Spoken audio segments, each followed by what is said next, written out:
Subscribe now and press the bell icon. Never miss an update.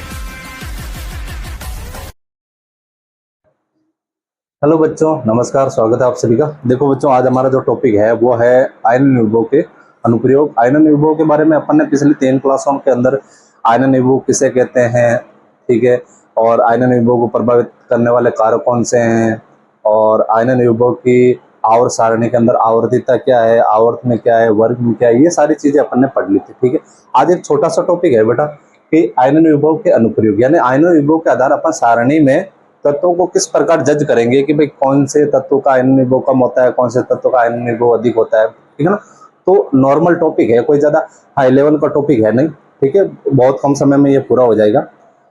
तो बेटा अपन शुरुआत करते हैं। सबसे पहले देखो, आपको फालतू का ज्ञान देते हुए, क्योंकि मेरे को पता है देने की आवश्यकता है नहीं आपको, ठीक है ना, क्योंकि सब समझदार हो बेटा। मैं तो एक ही चीज बोलूंगा, जितना हो सके उतनी स्मार्ट पढ़ाई करने की कोशिश करो आप, ठीक है ना, क्योंकि स्मार्ट का बेटा जमाना है।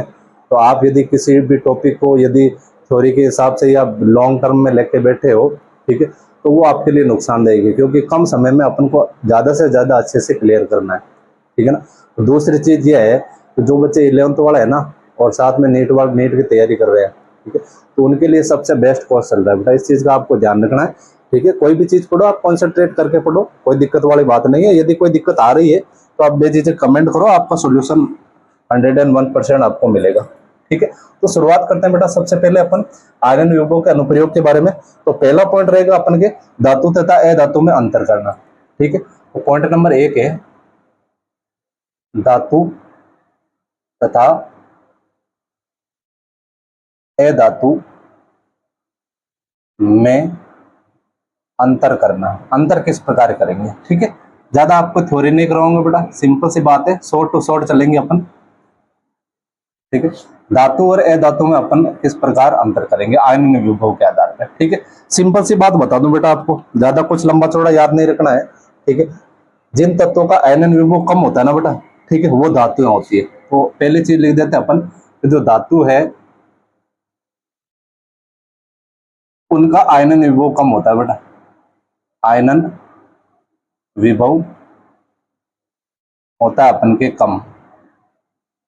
ठीक है, आयनन विभव किसको बोलते हैं बेटा, कि किसी परमाणु के बाह्यतम कोश में इलेक्ट्रॉन प्रवेश करवाने के लिए जितने अपन ऊर्जा दे रहे हैं, ठीक है, वो कहलाती है बेटा आयनन विभव।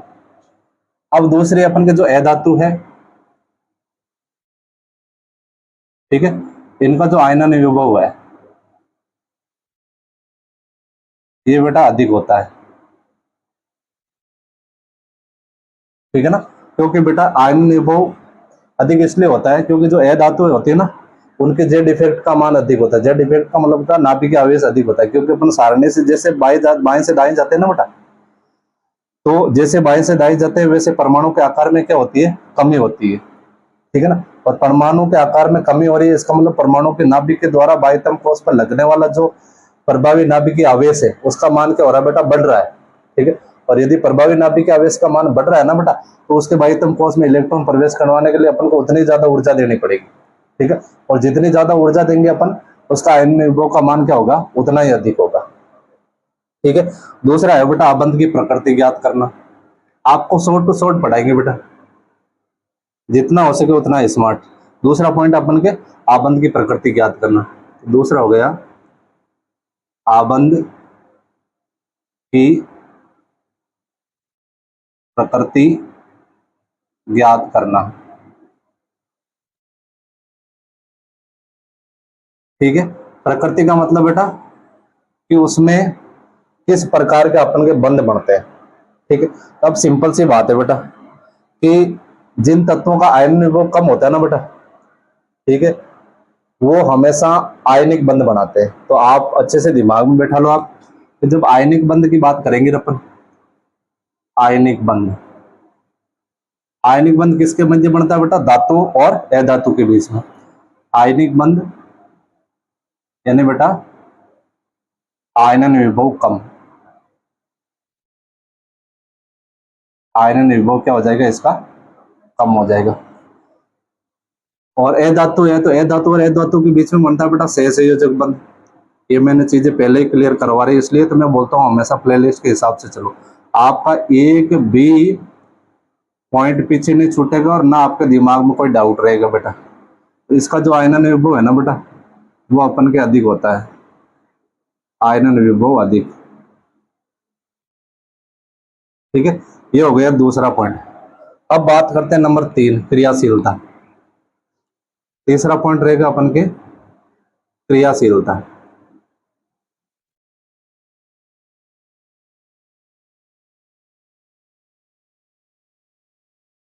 क्रियाशीलता का मतलब क्या है कि जो अपन के कम आयनन विभव वाले है ना बेटा, वो तत्व क्या होते हैं, ज्यादा क्रियाशील होते हैं, क्योंकि धातुएं बेटा क्या होती है, ज्यादा क्रियाशील होती है ना। ठीक है, तो यहां लिख देता हूं मैं अपन के जो अधिक क्रियाशील है, इसका मतलब उनका आयनन विभव क्या है बेटा, कम है। तो यहां लिख देता हूं मैं अधिक क्रियाशील, क्रियाशील उसका बेटा आयनन विभव रहेगा कम, आयनन विभव कम।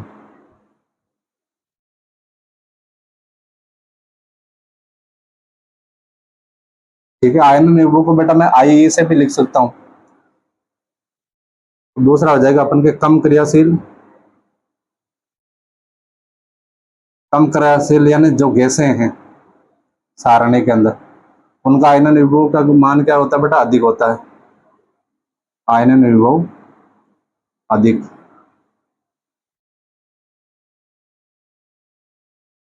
ठीक है, अब बात करते हैं चलो पॉइंट नंबर 4, हाइड्रोक्साइड की विलयन में प्रकृति। इसको ध्यान से समझना बेटा, हाइड्रोक्साइड की विलयन में प्रकृति, विलयन में प्रकृति, इसको आप अच्छे से समझ लो।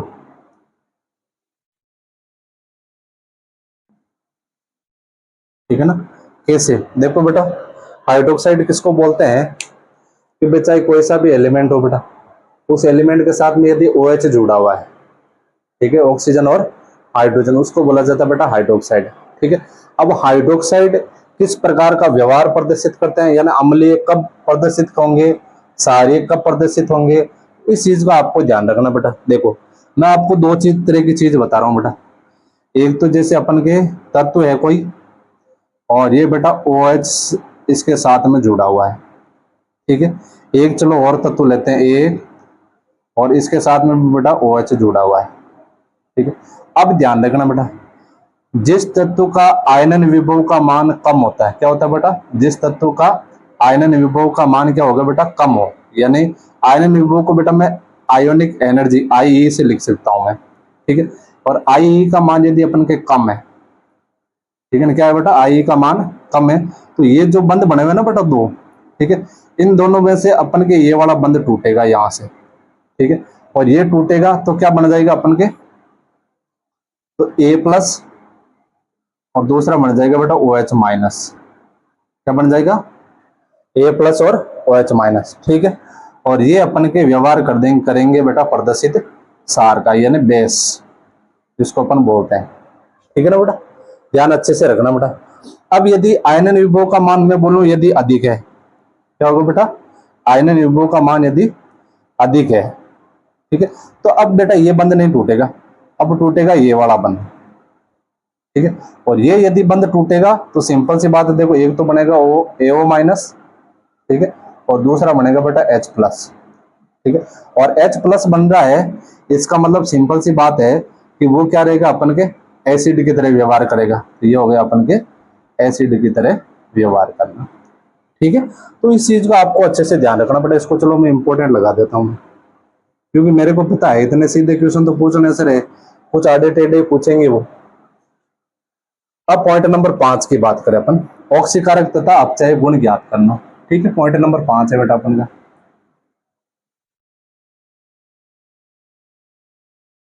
पॉइंट नंबर 5, ऑक्सीकारक, ऑक्सीकारक है बेटा, ऑक्सीकरण नहीं है, ध्यान रखना, मिक्स मत कर देना, ऑक्सीकारक तथा अपचायक।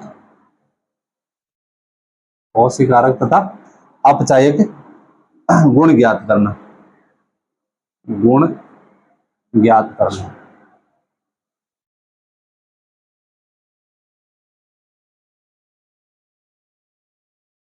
अक्सीकारक तथा अपचयक गुण ज्ञात करना, ठीक है। यानी बेटा जिसका अपचयन होता है ना वो तो रहेगा अक्सीकारक, और जिसका ऑक्सीकरण है, ऑक्सीकरण कर रहे हैं, वो रहेंगे बेटा अपन के अपचायक। यानी बेटा उल्टे नाम है, थोड़े ध्यान रखना, कंफ्यूज मत होना, ठीक है ना। ऐसे नहीं कि आप इसको ऑक्सीकरण और अपचयन करके आ जाओ आप, ठीक है ना। तो इसका ध्यान रखना बेटा। देखो जिन तत्वों का आयनन विभव कम होता है ना बेटा, ठीक है, वो हमेशा रहेंगे बेटा अपचायक। तो यहां लिख देता हूं मैं अपचायक, और इन अपचायकों का बेटा जो आयनन विभव है ना वो रहता है कम, आयनन विभव कम, ठीक है। तीर का निशान नीचे कर रहा हूं ना, इसका मतलब कम रहेगा।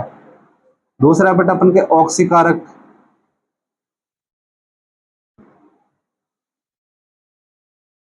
ठीक है। ऑक्सीकारक का रहेगा बेटा आयनन विभव अधिक, आयनन विभव रहेगा अपन के अधिक, ठीक है ना। और इन ऑक्सीकारकों में एक चीज ध्यान रखना बेटा, जो अक्रिय गैस है ना उनको छोड़कर ये बात है बेटा, अक्रिय गैस को छोड़कर। ऐसा नहीं आप अक्रिय गैस को साथ में ले लो और ऑक्सीकारक गुण आप प्रदर्शित कर रहे हो, ठीक है ना। ये कितने पॉइंट हो गए बेटा, 1 2 3 4 5 पॉइंट हो गए। चलो एक आध पॉइंट और करवा देते अपन। चलो स्थायी ऑक्सीकरण अवस्था की बात करते हैं अपन, पॉइंट नंबर 6। ऑक्सीकरण अवस्था क्या होती है बेटा, किसी भी तत्व पर उपस्थित काल्पनिक आवेश, जिसको अपन बोलते हैं कि जैसे सोडियम के ऊपर प्लस लगा रहे हैं, +1 लगा रहे हैं, ऑक्सीजन के ऊपर -2 लगा रहे हैं, ठीक है ना, और क्लोरीन के ऊपर जैसे -1 लगा रहे हैं, तो वो जो अपन के काल्पनिक आवेश है ना उसको बोला जाता है बेटा ऑक्सीकरण संख्या। और ऑक्सीकरण संख्या के हिसाब से अपन को निकालना पड़ेगा ऑक्सीकरण अवस्था। तो इसमें ज्यादा कुछ लंबा चौड़ा याद नहीं करना है, ठीक है। एक छोटी सी चीज बताऊंगा उसको आप ध्यान में रखना है। जैसे पॉइंट नंबर 6 है कि स्थायी ऑक्सीकरण अवस्था ज्ञात करना, स्थायी ऑक्सीकरण अवस्था ज्ञात करना। चलो इधर नीचे लिख देता हूं मैं अपन को, ज्ञात करना, ठीक है ना। यदि आप मन लगा के पढ़ने वाले हो ना बेटा तो आपको कहीं पर 1% ही कोचिंग करने की आवश्यकता नहीं पड़ेगी केमिस्ट्री की, ठीक है ना। आप यकीन ना हो ना बेटा तो कोई सा भी टॉपिक उठा लेना, चाहे पीडब्ल्यू वाले से मैच करवा लेना, चाहे अरिहंत वाले से मैच करवा लेना, चाहे एलन वाले से मैच करवा लेना। यदि उनसे एक पॉइंट भी कम मिल जाए ना बेटा तो आप बोलो वैसा कर लेंगे अपन, ठीक है ना। तो बिंदास होके पढ़ो, फुल प्लेस गारंटी के साथ अपन पढ़ते हैं। अब देखो बेटा स्थायी ऑक्सीकरण अवस्था ज्ञात करने के लिए अपन को क्या करना पड़ेगा कि जो आयनन विभव है ना बेटा, ठीक है, या जिसको अपन आयनन एंथैल्पी बोलते हैं, ठीक है ना। तो ध्यान रखना बेटा, देखो एक छोटी सी चीज याद रखना, ज्यादा कुछ लंबा चौड़ा नहीं है। यदि अपन के डेल्टा आई ई, ठीक है, डेल्टा आई ई का मतलब है बेटा अपन के कि जो सेकेंड आयोनिक ऊर्जा है, ठीक है, उसके और फर्स्ट आयोनिक ऊर्जा के बीच का जो अंतर है। फर्स्ट आयोनिक ऊर्जा किसको बोलते हैं बेटा, यदि अपन किसी भी परमाणु के बाह्यतम कोश में 1 इलेक्ट्रॉन प्रवेश करवाते हैं तो अपन के जो ऊर्जा दे रहे हैं उसको तो अपन बोलते हैं प्रथम आयनन ऊर्जा। यदि दूसरा इलेक्ट्रॉन प्रवेश करवाना है तो अपन के जो ऊर्जा दे रहे हैं उसको बोलते हैं बेटा द्वितीय आयनन ऊर्जा, ठीक है। तो इन दोनों ऊर्जाओं का जो अंतर है यानी डेल्टा आई ई का मान यदि बेटा अपन के 16 इलेक्ट्रॉनिक वोल्ट से कम है, क्या बेटा 16 इलेक्ट्रॉनिक वोल्ट से कम है, ठीक है, तो वो हमेशा उच्च ऑक्सीकरण अवस्था में रहेगा। ध्यान रखना आप किस में रहेगा बेटा, उच्च ऑक्सीकरण अवस्था में, ऑक्सीकरण अवस्था में रहेगा, ठीक है ना। और डरने की बात नहीं बेटा, ये मान आपको दिए हुए रहते हैं, ठीक है ना, तो घबराने की जरूरत नहीं है। ऐसा नहीं कि आप सारे एलिमेंट का याद करने बैठोगे, पॉसिबल भी नहीं है, ठीक है, तो ये चीजें यदि आपको मान दिया हुआ रहेगा तो आप आसानी से निकाल लोगे बेटा। IE2 minus IE1 delta E का मान निकल जाएगा, और उसको देख लेना बेटा 16 इलेक्ट्रॉनिक वोल्ट से कम है या ज्यादा है। ठीक है, यदि अपन के 16 इलेक्ट्रॉनिक वोल्ट से कम है तो वो अपन के प्रदर्शित कर रहा है बेटा उच्च ऑक्सीकरण अवस्था। ठीक है, और यदि जस्ट इसका उल्टा हो जाए, तो यदि delta IE equal to IE2 minus हो जाएगा बेटा IE1, और इसका मान हो जाए बेटा 16 इलेक्ट्रॉनिक वोल्ट से अधिक। ठीक है, तो वो अपन के निम्न ऑक्सीकरण अवस्था प्रदर्शित करेगा, निम्न ऑक्सीकरण अवस्था प्रदर्शित करेगा। ठीक है ना, इस चीज का आपको अच्छे से ध्यान रखना है। उम्मीद करूंगा कि आपको ये टॉपिक अच्छे से क्लियर हो गया होगा। ठीक है ना बेटा, अपन अगला टॉपिक रहेगा बेटा विद्युत ऋणात्मकता। ठीक है, बिल्कुल इजी टॉपिक है, कोई ज्यादा लोड वाली बात नहीं है। ठीक है, तो आप स्क्रीनशॉट ले लेना, क्योंकि जो बच्चे आलसी हैं साथ में नहीं लिख रहे हैं वो कम से कम स्क्रीनशॉट लेके पास में तो रखो बेटा। ठीक है, मिलते हैं बेटा नेक्स्ट क्लास में। Thank you, visit again.